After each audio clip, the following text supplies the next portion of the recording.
Hi friends, இன்றைக்கி நம்ம பார்க்க போகிற வீடியோ வந்து பார்த்திங்கன்னா என்ஐசி டேக் இன்ஃப்ராஸ்ட்ரக்சர் லிமிட்டடோட எஸ்எம்இ ஐபிஓ அதை பற்றி பார்க்க போகிறோம். இந்த கம்பெனி வந்து பார்த்திங்க அப்படின்னா 2012 தான் வந்திருக்கு. ஒரு நியூலி வந்த கம்பெனி.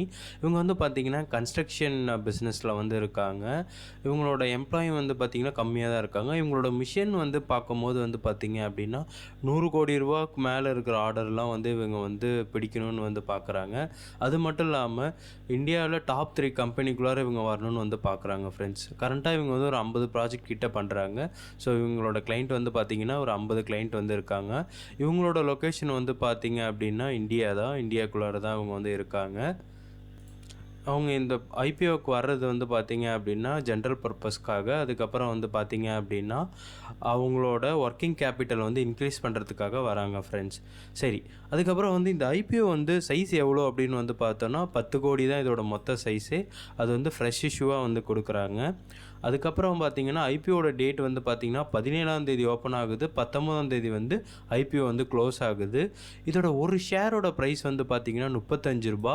ஸோ அதோட லாட் வந்து பார்த்திங்கன்னா 4000 ஷேர் வந்து இருக்கும் ஒரு லாட்டு.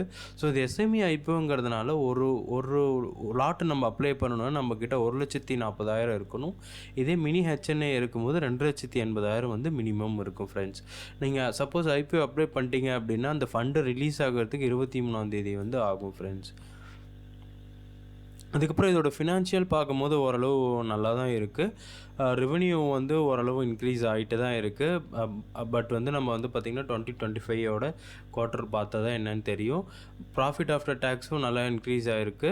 மற்றபடி எல்லாமே நல்லாவே இருக்குது ஃப்ரெண்ட்ஸ். அவங்களோட ஏர்னிங் பர் ஷேர் வந்து பார்த்திங்க அப்படின்னா இப்போக்கே கொஞ்சம் கம்மியாக தான் இருக்குது. மேபி ஐபிஓ வந்ததுக்கப்புறம் அவங்க நல்லா வந்து கம்பெனி வந்து எக்ஸ்பேண்ட் பண்ணாங்கன்னா செமையாக லாபம் வர வாய்ப்பு அதிகமாகவே இருக்குது ஃப்ரெண்ட்ஸ். அதே மாதிரி கஸ்டமர் கிட்ட வந்து பார்த்திங்கன்னா நல்ல ரிலேஷன்ஷிப் வந்து இவங்களுக்கு இருக்குது.